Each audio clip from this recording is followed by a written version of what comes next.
My daughter-in-law kicked me out. I returned with someone she never expected. Her face turned pale. My daughter-in-law, Claudia, smirked at me from across the living room, thinking she'd won. She believed she had successfully kicked an old woman to the curb and claimed a $2.1 million lakeside mansion as her prize. I could almost see her mentally measuring the walls for new, garish paintings. But my eyes weren't on her. They were on my son, Victor, and on the old, intricately carved wooden box I placed on the mahogany table between us. A box that held a truth more valuable and far more devastating than any house. Before we continue, please subscribe to the channel and let us know where you are listening in the comments. The drive back to my own home, a place I was no longer welcome, was silent. My oldest friend, Evelyn Hart, sat beside me, her hands resting calmly in her lap. The rhythmic thump of the windshield wipers did little to cut through the oppressive tension. The New England sky wept, its gray tears streaking down the glass, mirroring the storm inside my heart. When we stepped through the grand oak doors, the air in the foyer was thick and cold. Claudia stood with her arms crossed, a picture of smug victory.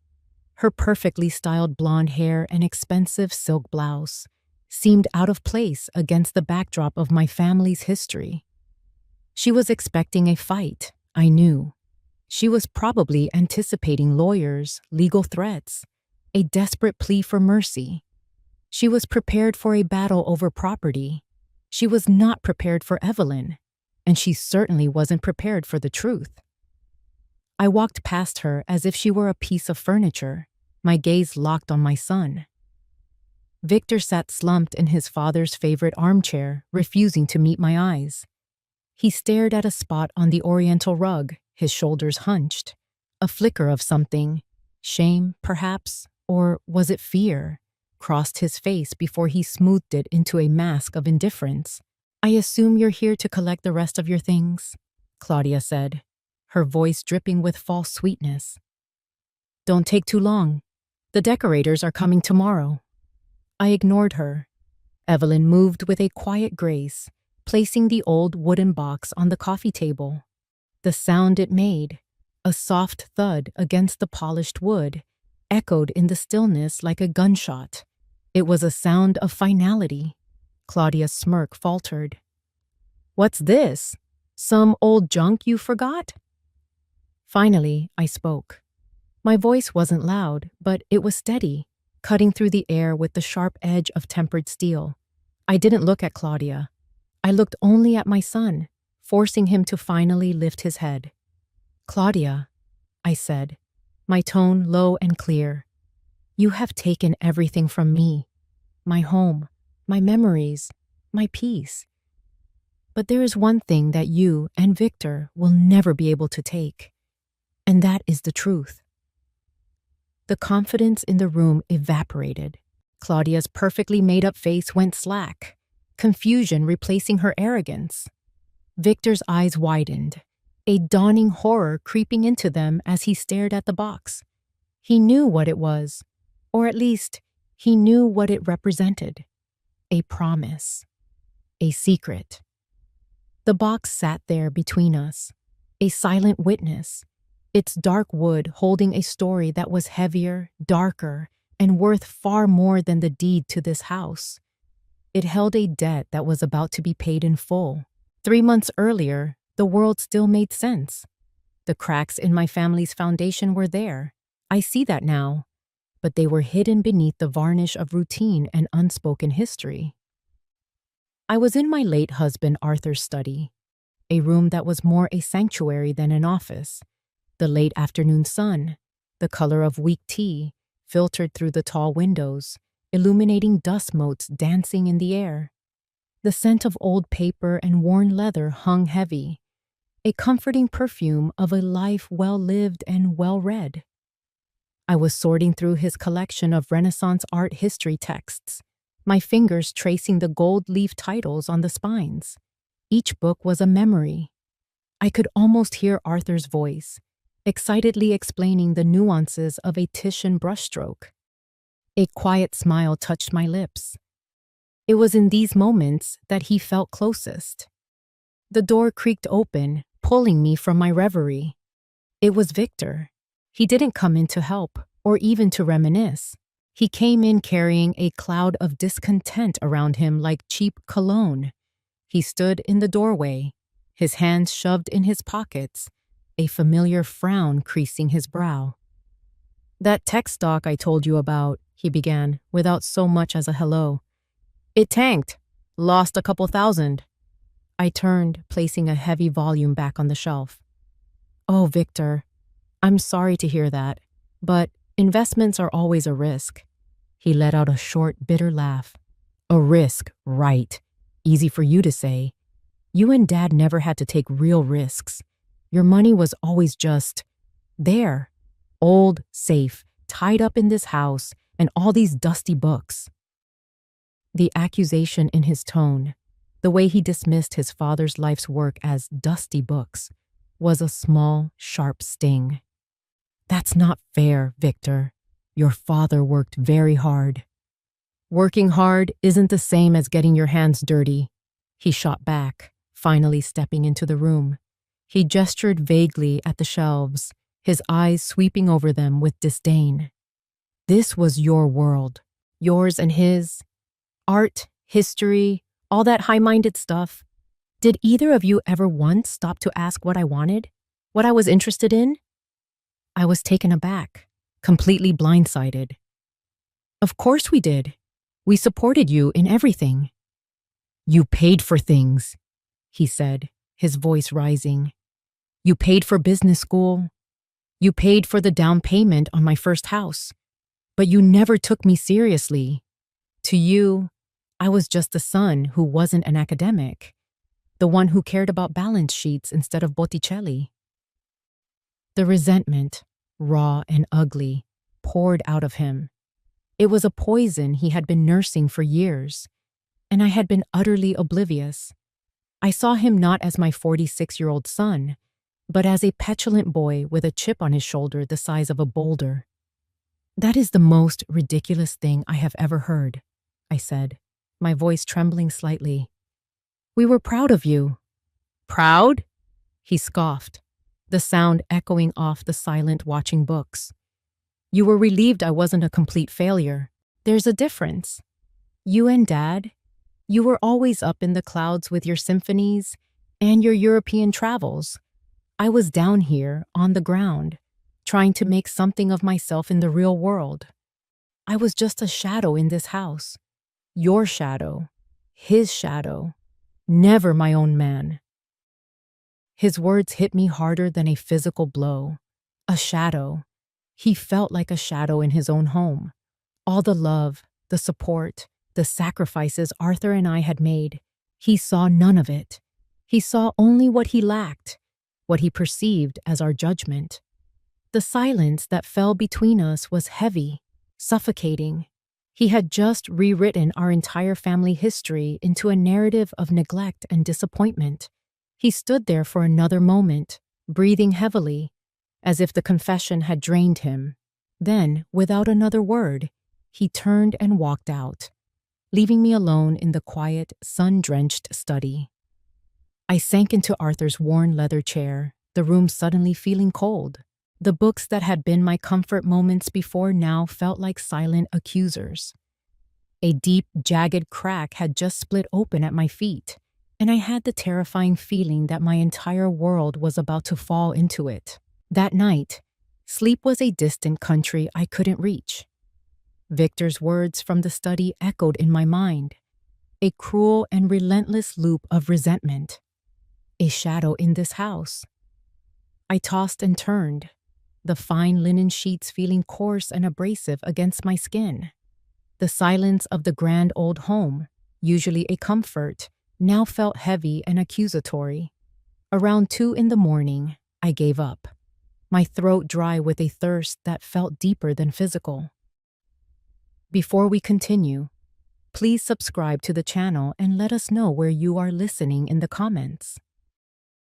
I slipped out of bed, pulling on my silk robe. The polished hardwood floors were cool beneath my bare feet as I made my way downstairs, navigating the familiar landscape of my home in the dark. Moonlight spilled through the tall windows in the hall, painting silver stripes across the floor and illuminating the portraits of Roland ancestors. Their stern, oil-painted eyes seemed to follow me with silent judgment. As I neared the kitchen, I saw a sliver of light escaping from under the door. And then I heard voices, low and conspiratorial. It was Victor and Claudia. I froze, my hand hovering over the doorknob. Something told me not to go in, not to announce myself. I shrank back into the shadows of the hallway, my heart beginning to beat a frantic, heavy rhythm against my ribs. "It's just like I told you," Victor was saying, his voice thick with a self-pity that was becoming all too familiar. A shadow. That's all I've ever been to her. To both of them. Then came Claudia's voice, smooth and sharp as a shard of glass. "Oh, honey, of course you are. You see, I've been telling you this for years." There was no sympathy in her tone, only a chilling note of triumph. She was not comforting him. She was stoking a fire. "She doesn't respect what I do," Victor mumbled. "She thinks my work is just grubbing for money." "And what's wrong with that?" Claudia purred. "Someone has to live in the real world. Someone has to build something. She and your father had their heads in the clouds, Victor. They looked down on you because you wanted something tangible, something real." I pressed my ear closer to the door, my breath caught in my throat. This was more than just a wife comforting her husband.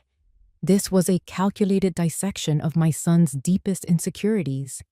Claudia was playing him like a fiddle. "She'll never see you as an equal," Claudia continued, her voice dropping to a near whisper, venomous and intimate. "She'll never truly acknowledge you. Not really.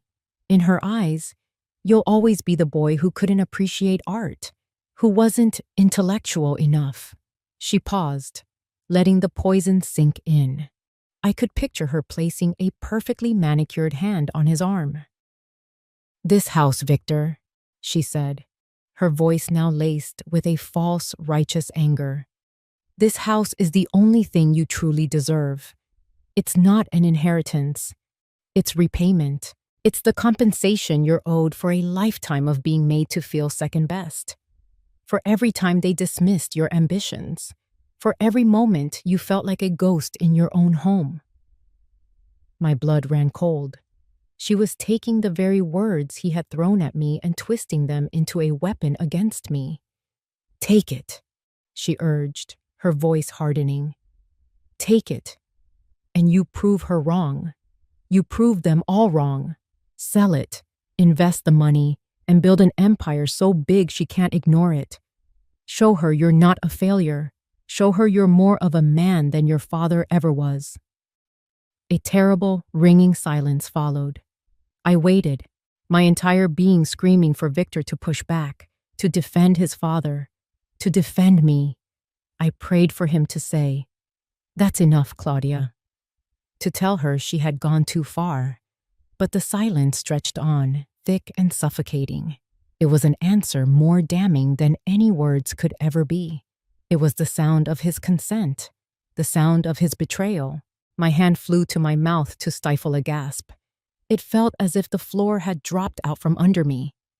In that moment, I finally saw my daughter-in-law for what she was, a venomous snake. And she had found the wound in my son's heart, a wound I never even knew existed, and sunk her fangs deep into it, pumping him full of her poison. I backed away from the door, stumbling into the darkness of the hall. The sliver of light from the kitchen seemed a world away. I was utterly alone, an intruder in my own home, listening to the quiet, methodical destruction of my family. And I knew, with a certainty that chilled me to the bone, that nothing would ever be the same again. The weeks that followed were a masterclass in psychological warfare. Claudia had stopped pretending. The false sweetness was gone, replaced by a cold, dismissive tolerance, as if I were a piece of furniture she hadn't yet gotten around to replacing. The air in the house was thick with unspoken hostility, a tension so heavy you could cut it with a knife. Victor was a ghost, flitting in and out, avoiding my gaze, his guilt a palpable aura around him. I felt like a prisoner in my own home, waiting for the final sentence to be handed down.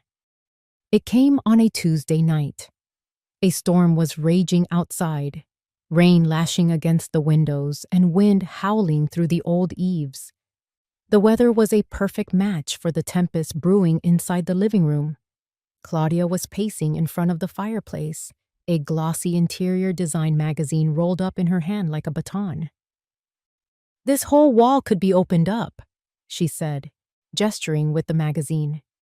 "We could have a clean, modern media center, but that thing is in the way."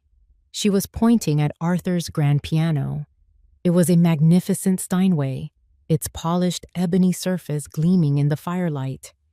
It was the heart of the room, the keeper of 1,000 memories of evening concerts, Christmas carols, and my husband's hands dancing over the keys. "We are not getting rid of the piano, Claudia," I said, my voice quiet but firm. I was sitting in my usual armchair, a book lying open but unread in my lap. She turned to me, an incredulous, mocking smile on her face. "Agnes, be serious. It's a relic. It's dark, it's heavy, and it takes up 1/3 of the room.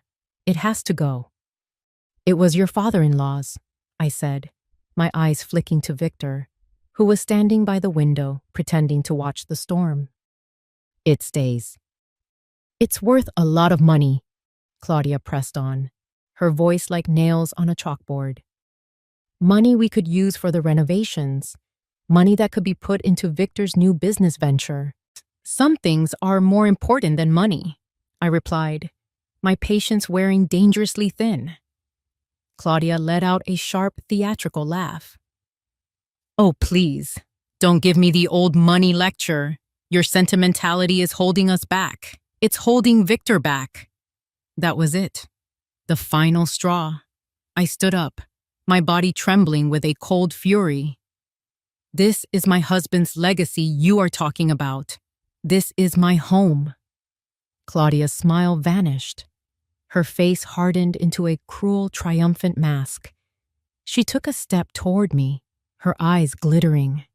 "No," she said, her voice dropping to a low, venomous hiss.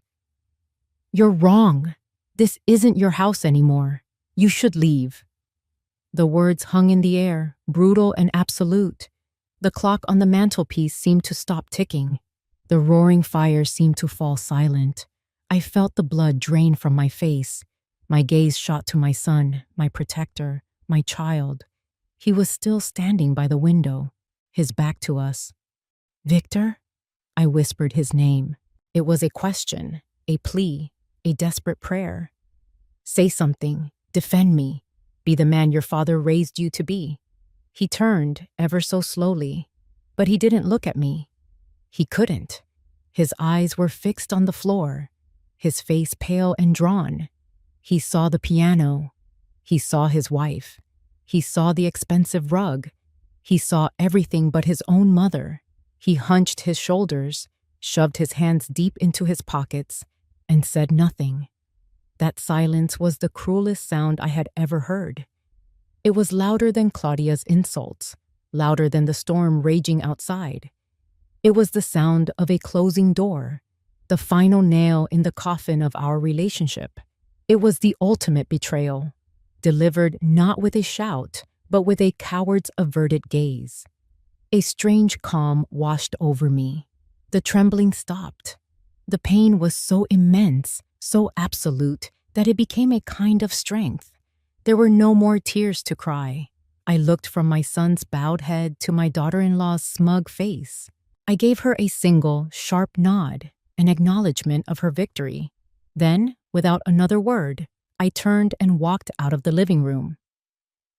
I climbed the grand staircase, each step steady and deliberate. I went into my bedroom, the room I had shared with Arthur for nearly 50 years, and took out a small suitcase. I packed only the essentials, a few changes of clothes, my toiletries, a framed photograph of Arthur. And from the back of my closet, I retrieved the old, intricately carved wooden box. I held it to my chest for a moment, its familiar weight a cold comfort. It was all I had left. It was all I needed. I didn't call Evelyn. Not yet. The wound was too raw, too personal. I couldn't bear to turn my family's tragedy into a legal case file. Not so soon. Instead, I drove to the home of Martha, an old friend from my book club. She was a kind, gentle soul who asked no questions, simply showing me to her spare room with a sad, understanding look in her eyes. The room was small and tidy, a museum of a life that wasn't mine.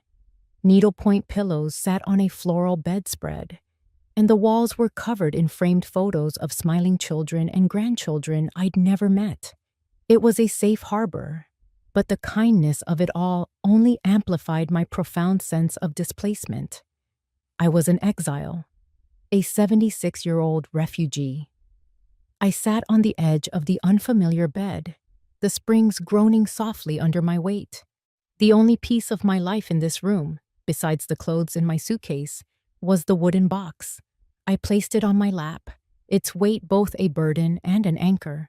My fingers traced the intricate carvings of ivy and oak leaves, patterns I knew as well as the lines on my own hands. Arthur had given this box to me on our 10th anniversary. It was meant to hold our keepsakes, the tangible evidence of our shared life. Now it held a time bomb.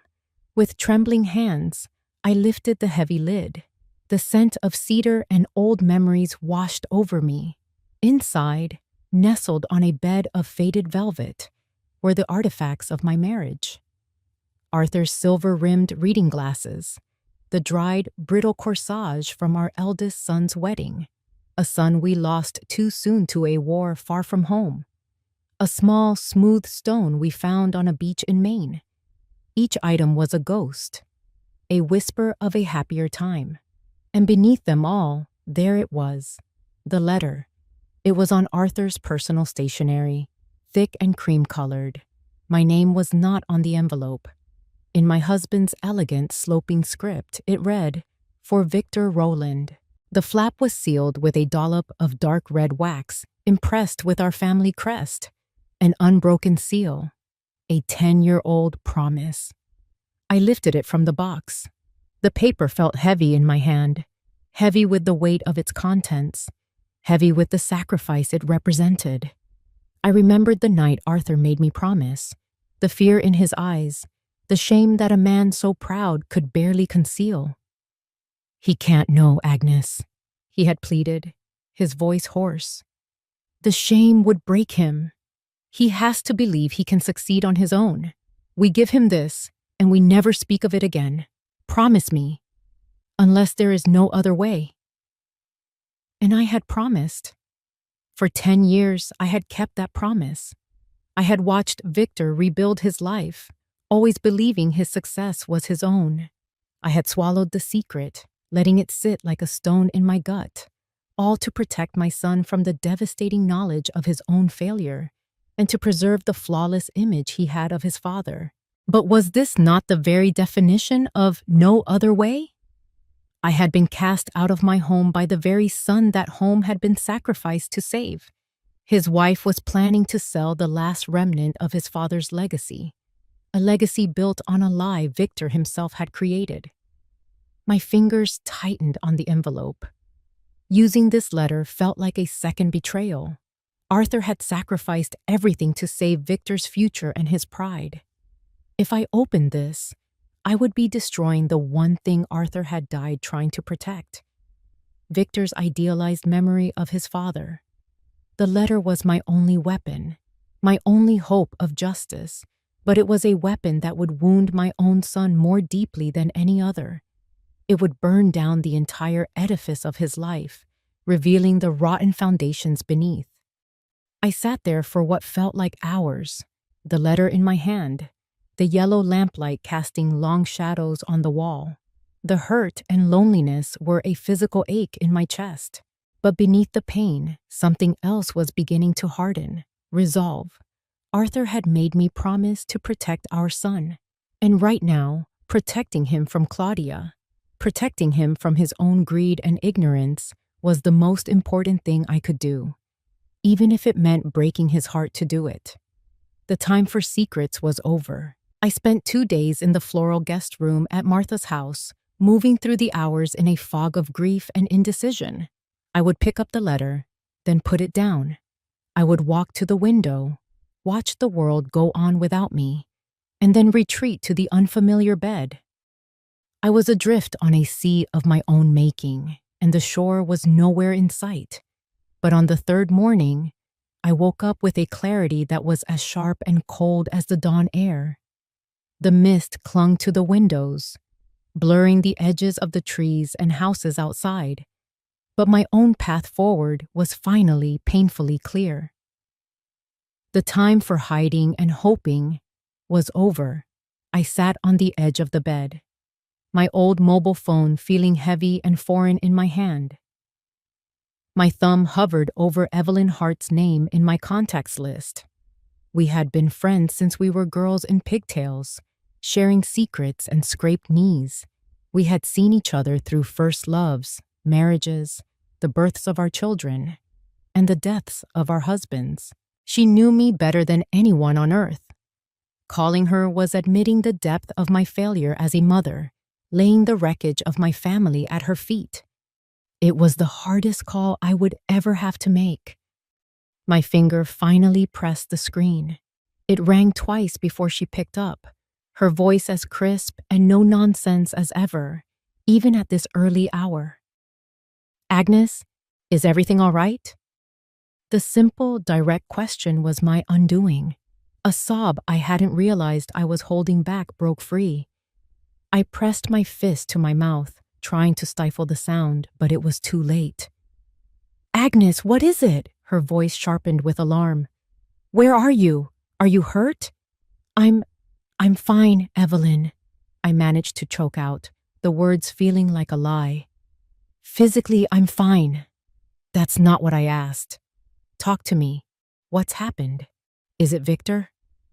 I took a shaky breath, the cold morning air stinging my lungs. I couldn't bring myself to say the words.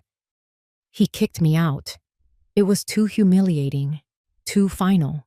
The story was bigger and more complicated than that.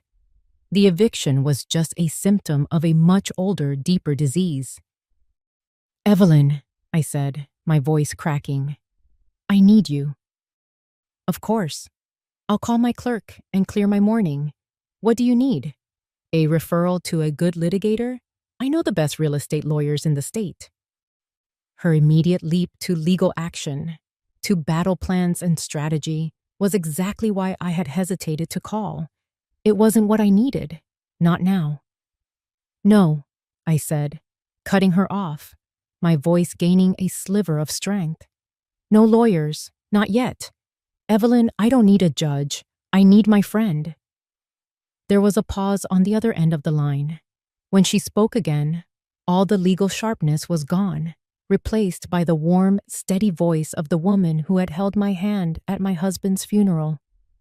"I'm here, Agnes. I'm always here. What do you need?" Tears streamed down my face now, hot and silent. I looked at the wooden box sitting on the nightstand, at the sealed letter that lay within. I was about to set a fire, and I was terrified of the blaze. "I'm about to do something I never wanted to do," I whispered into the phone. Something Arthur made me promise I would only do if I had no other choice. "What is it?" she asked softly. "I'm about to tell Victor the truth about his father." The silence on the line was profound.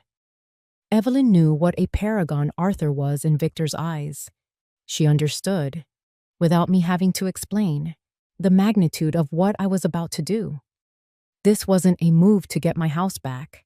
This was a desperate act of emotional surgery, and I had no idea if the patient would survive. "Where are you?" Evelyn finally said, her voice firm and resolute, leaving no room for argument. Don't move. I'm on my way. Evelyn's home was the complete antithesis of the one I had just fled. Where my house had become a cold, cavernous stage for a family drama, hers was a warm, compact sanctuary filled with the comforting clutter of a life well lived. Books overflowed from shelves, a fire crackled in the stone hearth, and the air smelled of lemon polish and old paper. She led me to a pair of worn leather armchairs by the fire and poured 2 glasses of brandy without a word. I watched the amber liquid swirl in my glass, the firelight dancing within its depths. For a long moment, I didn't speak, gathering the strength to unearth a secret I had kept buried for a decade. You have to understand, Evelyn, I began, my voice low and raspy. Arthur loved that boy more than life itself.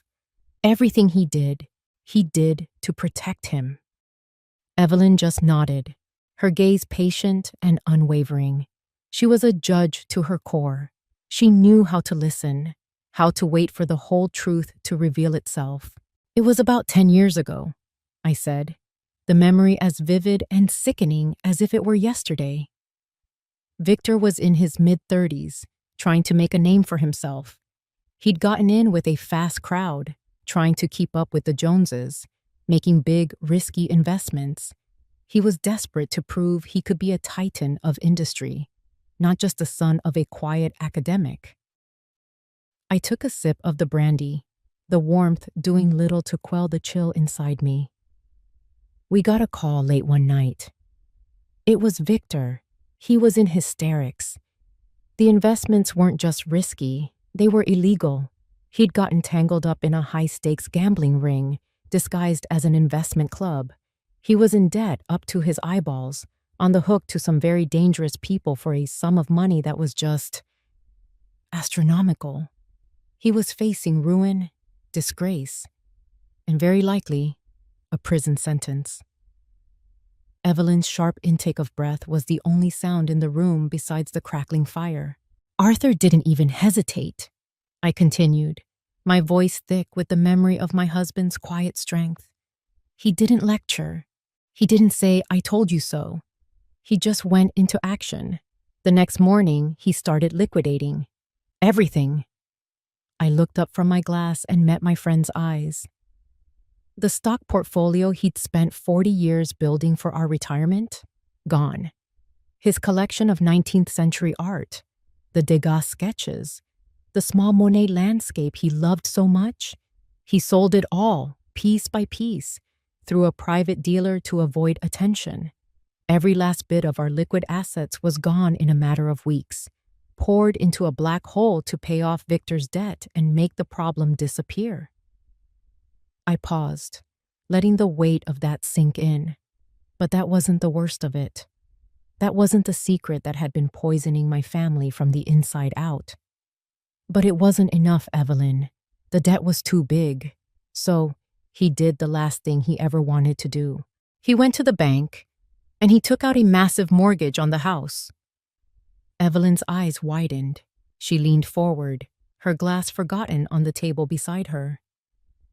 The Rowland estate? Agnes, that house has been in your family, free and clear, for a century. Not anymore, I said, a bitter finality in my tone. For the last 10 years, we've been living in a house that belongs more to the bank than to us. Arthur did it all in secret. He funneled the money through a lawyer so Victor never knew where it came from. He let Victor believe some mysterious benefactor had bailed him out, that he'd gotten a lucky break. My God, Arthur, Evelyn whispered, shaking her head in disbelief. He made me promise, I said, tears finally welling in my eyes. He said the shame would crush Victor's spirit, that it would break him for good. He wanted Victor to have a clean slate, a chance to rebuild his life without the crushing weight of knowing his father had to sell his soul to save him. So we let him believe the house, the legacy, was all still there, waiting for him. We let him believe he was standing on solid ground, when in reality, he was standing on the ruins of his father's sacrifice. Evelyn sat back, her face a mixture of shock and dawning, furious understanding.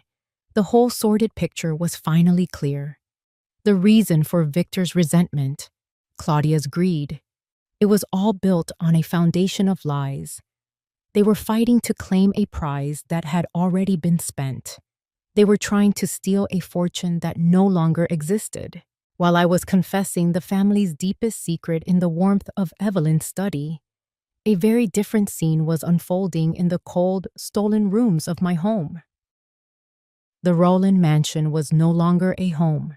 It was a project, a commodity. Victor and Claudia were spread out over the grand mahogany dining table, the same table where Victor had learned his multiplication tables and celebrated every birthday of his life. But instead of family dinners, its surface was now covered with architectural blueprints and glossy brochures for high-end kitchen appliances. They were carving up my life for parts. Claudia, a shark in her element, pointed a perfectly manicured finger at a section of the blueprint. "We'll knock out this wall between the kitchen and the formal dining room," she declared, her voice echoing slightly in the cavernous space. "People want open-concept living now. We'll put in a massive island, marble countertops, a 6-burner wolf range. That alone will add 100,000 to the asking price." Victor, who had once been sullen and withdrawn, was now animated, a feverish light in his eyes. He was a man who had finally been given permission to want things, and his appetite was voracious. He leaned over the plans, a grin spreading across his face. "And the study," he said, tapping the paper. "Dad's old sanctuary. We can market it as a CEO-level home office. We'll rip out those dusty old bookshelves and put in sleek, modern cabinetry." "Exactly," Claudia agreed, flipping through a catalog of bathroom fixtures. "No one wants a house that feels like a museum. They want new. They want shiny." They were erasing Arthur. They were erasing me. Every suggestion, every planned demolition was a fresh desecration of our memory. They moved through the house like conquerors, seeing not a home filled with a lifetime of love and laughter, but only square footage and dollar signs. Later, they stood in the living room, a glass of expensive wine in each of their hands. The space felt empty and hollow without Arthur's piano. It was just a room now, devoid of its heart. Victor stared at the empty space where it had once stood. "We'll have the capital we need within a month of the sale," Claudia said, swirling her wine. "Your business plan is solid, Victor. All you've ever needed was a real shot, a chance to get out from under their shadow." Victor took a long swallow of his wine, his eyes gleaming with a manic ambition. He looked around the room, at the high ceilings and the elegant moldings, not as a son looking at his childhood home, but as a CEO surveying his primary asset. "This is it, Claudia," he said, his voice thick with emotion. "This is our ticket. We're not just selling a house. We're buying our future." He took another step, his gaze distant, looking at a future only he could see, a future built on a catastrophic lie. "With this money," he said, his voice dropping to a near reverent whisper, "I will finally show her. I'll show my mother that I'm not the screw-up she always thought I was. I'll build an empire. I'll be more successful than my father ever dreamed of being." The irony was a physical thing, a bitter taste in the air that only an unseen audience could perceive. He stood there, plotting to build his glorious future on the very foundation of his father's silent, loving sacrifice. He was a man celebrating his escape from a prison whose walls were built of his own ignorance, a prison his father had died to keep him from ever discovering. He was a king planning his coronation, oblivious to the fact that his crown had been paid for with the last coin in his family's kingdom. Evelyn's home office was a world away from her cozy living room. Here, there were no crackling fires or overstuffed armchairs. The room was paneled in dark mahogany, lined floor to ceiling with leather-bound law books that smelled of dust and authority. A massive desk, clear of everything but a single lamp and a notepad, dominated the space. This was not the office of a friend. It was the chamber of a judge. I sat in a stiff-backed chair opposite her, the brandy glass from earlier replaced with a cup of coffee I hadn't touched. The adrenaline from my confession had faded, leaving behind a cold, hollow dread. "So what do we do?" I asked it, my voice barely a whisper. "Do I sue him for the house? Can I even do that?" Evelyn steepled her fingers, her expression thoughtful and serious. She was no longer just my friend, my confidant. The Honorable Evelyn Hart was now on the bench. "We could," she said, her voice measured. "We could file a suit. It would be a long, ugly, and very public fight. It would be a battle of he said, she said. They would paint you as a confused, vindictive old woman. We would paint them as greedy, heartless children. The lawyers would get rich. The papers would have a field day, and your family would be ripped to shreds in the town square. And in the end, after months or even years, you might get the house back. A house so poisoned by the fight you'd never want to live in it again." She let that grim picture hang in the air. "That's one way to play it," she continued. "But it's not our way. We're not fighting for property, Agnes. We're fighting for the truth.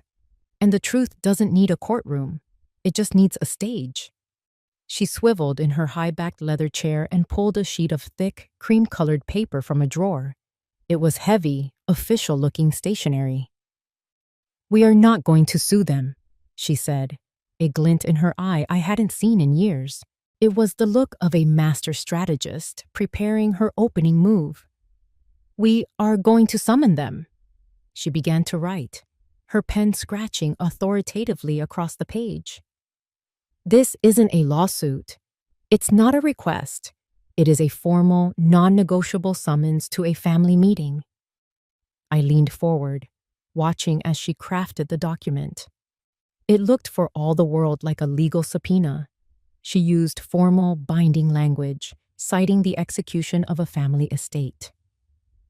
"What does it say?" I asked. Evelyn turned the paper around for me to read. It was titled, in bold letters, "Official Summons for a Family Meeting." It went on, "You are hereby summoned to attend a private meeting at the Rowland family residence on a date 1 week from today at 2:00 in the afternoon. The agenda for this mandatory meeting is the formal reading of the last will and testament and the unsealing of the sealed personal correspondence of the late Mr. Arthur Rowland."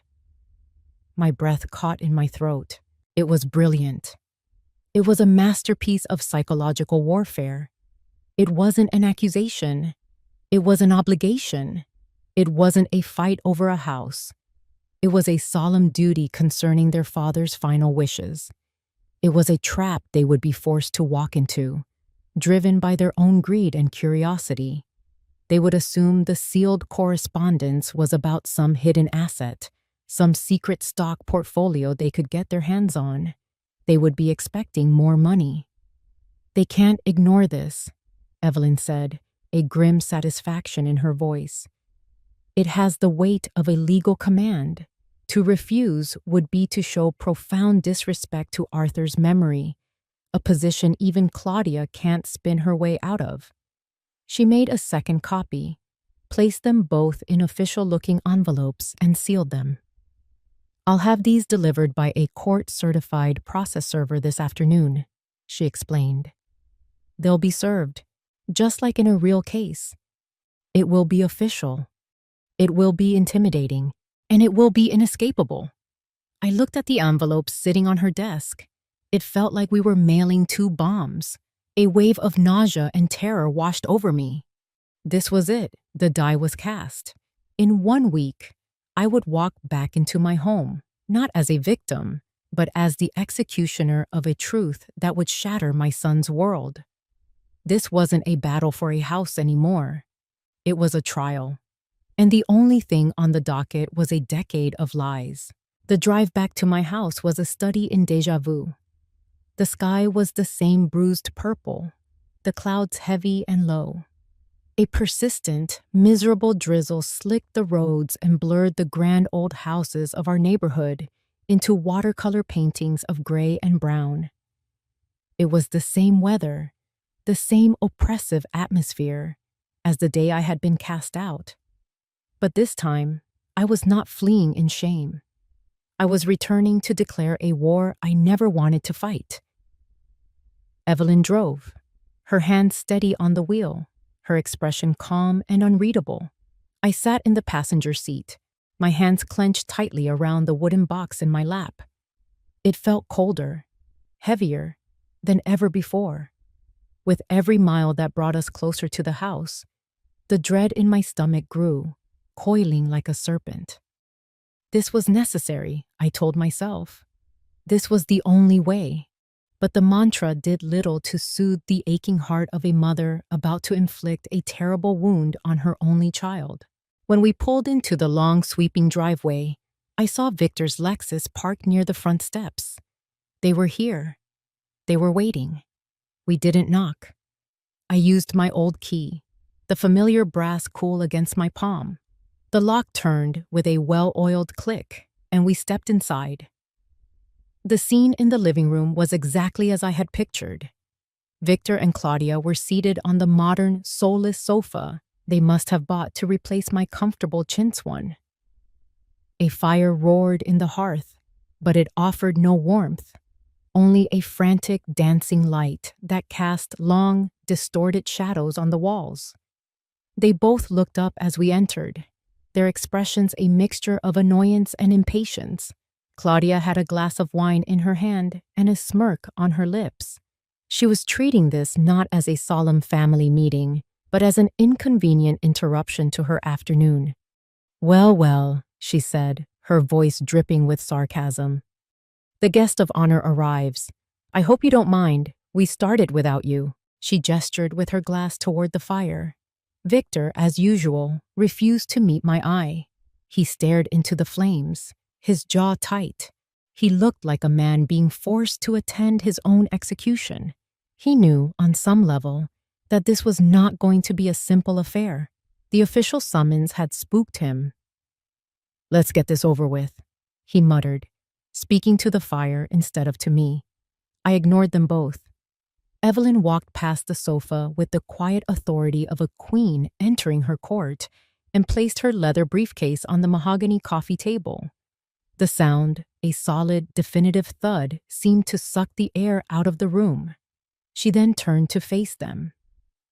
"This is not a social call," Evelyn said, her voice calm and clear, carrying the weight of 1,000 courtroom rulings. "This is a formal proceeding.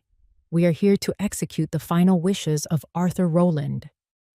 Claudia let out a little laugh, a sound like ice cubes clinking in a glass. "Oh, please. Spare us the drama, Evelyn. We all know what this is. It's a last-ditch effort. A desperate Hail Mary from a woman who can't accept she's lost." She took a deliberate sip of her wine, her eyes glittering with malice over the rim of the glass. "So, what is it, Agnes? Did you find some obscure codicil to the will? A hidden document you think gives you a claim?"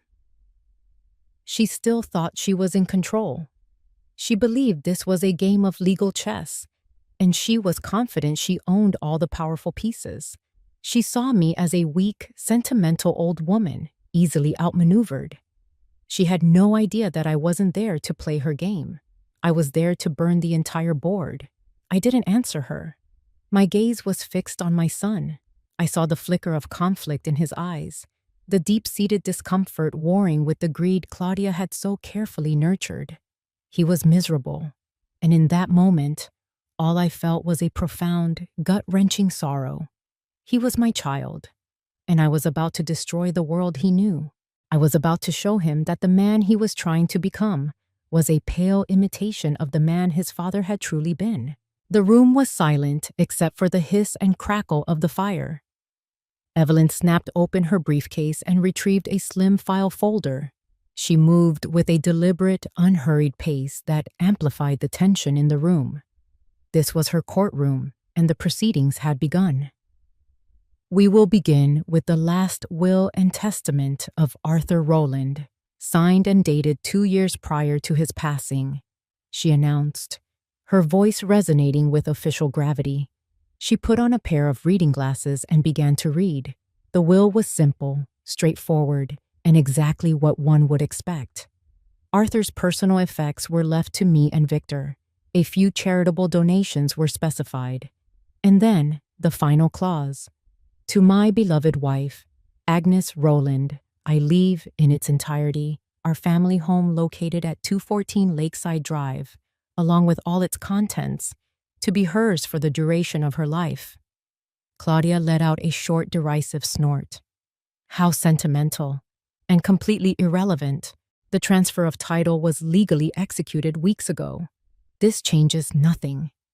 She crossed her arms, looking supremely confident, bored even. Evelyn didn't even glance at her.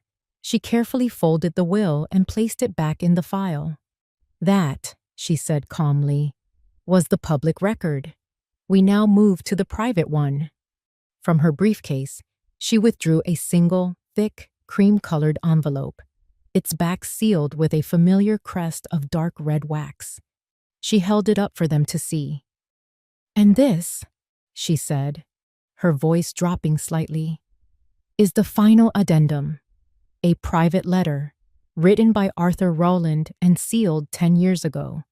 It was entrusted to Agnes with the explicit instruction that it be opened only under the most dire of circumstances, in the presence of his son. She placed the letter on the table in front of me.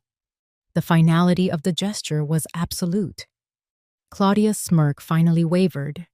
A flicker of unease crossed her face. This wasn't in her script. Victor, however, looked as if he'd seen a ghost.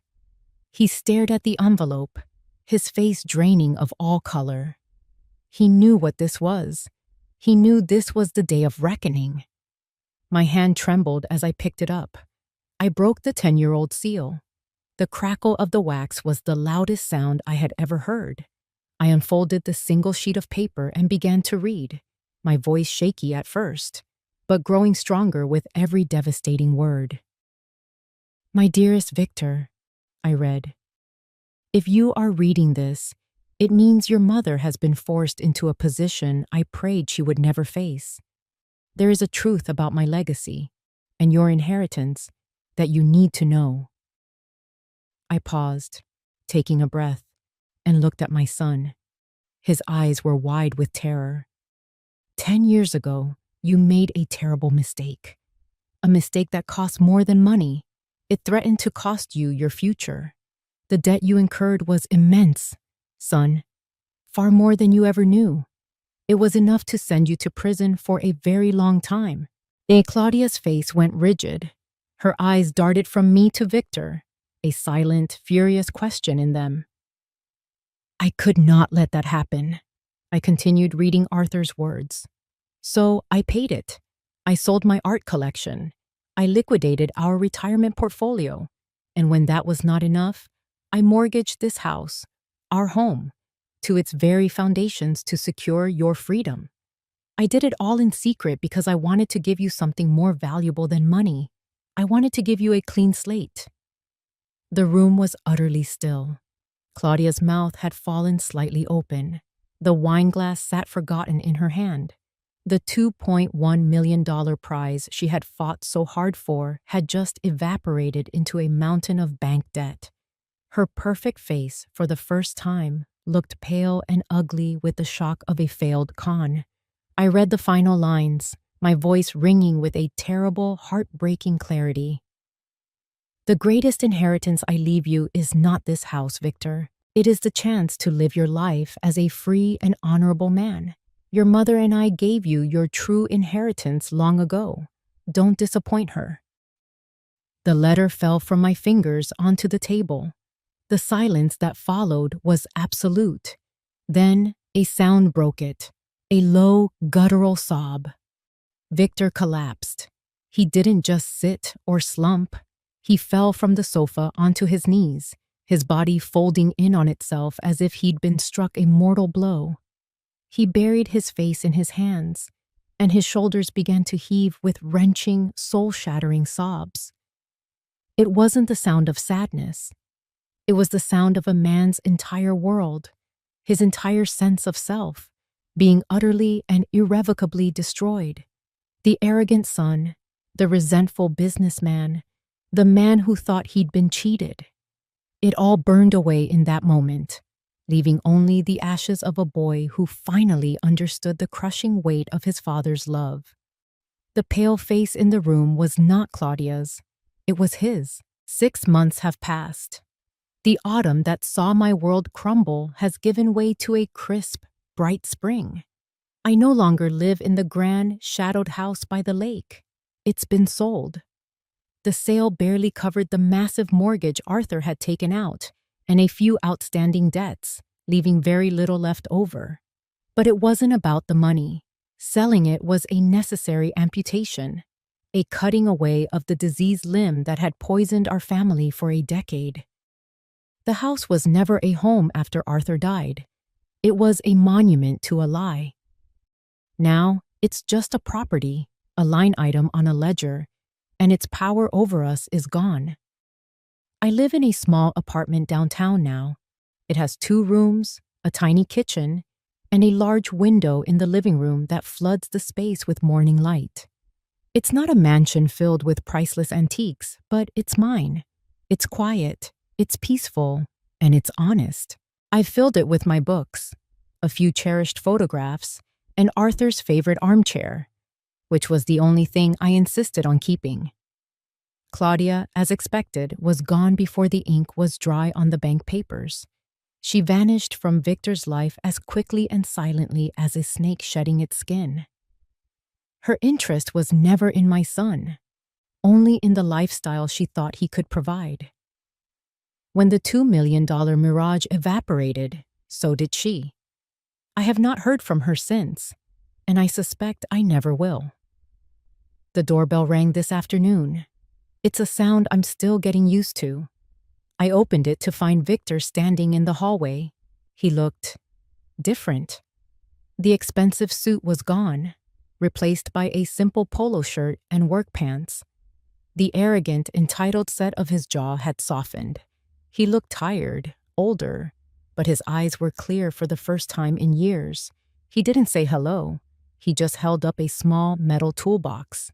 "Martha mentioned your kitchen faucet was dripping," he said, his voice quiet. I stepped aside and let him in. He walked straight to the kitchen, and for the next half hour, the only sounds were the metallic clinking of his tools and the occasional frustrated grunt. He wasn't making a grand gesture. He was just fixing a leaky faucet.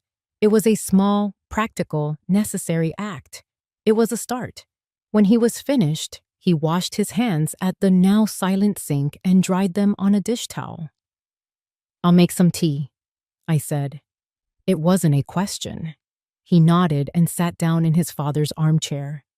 I brought 2 mugs into the living room and set them on the small table between us. We sat there in silence, sipping our tea as the afternoon sun streamed through the window.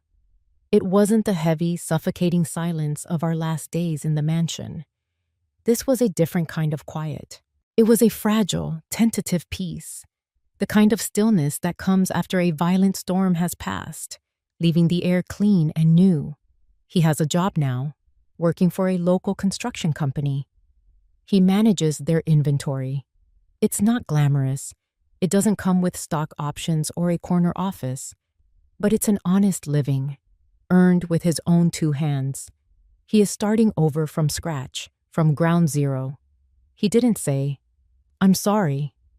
The words would have been inadequate, hollow. But I heard his apology in the silence of the fixed faucet. I saw it in the way he sat in his father's chair, not as an heir claiming his throne, but as a humbled visitor. I felt it in the quiet space between us, a space no longer filled with resentment and lies, but with the shared, unspoken weight of the truth. Forgiveness, I've learned, is not always a grand declaration. Sometimes it is a quiet afternoon. It is a shared cup of tea. It is the silent acknowledgement that what was broken can, with time and effort, be mended. Our family will never be what it was, but as my son stood to leave, giving me a brief, awkward nod, I knew this was not an ending. It was a new and much more difficult beginning. If you enjoyed this story, please like the video, subscribe to the channel, and comment 1 below. If not, feel free to comment 0 so we know and can improve future videos. To hear the next story, click the box on the left. Thank you for watching.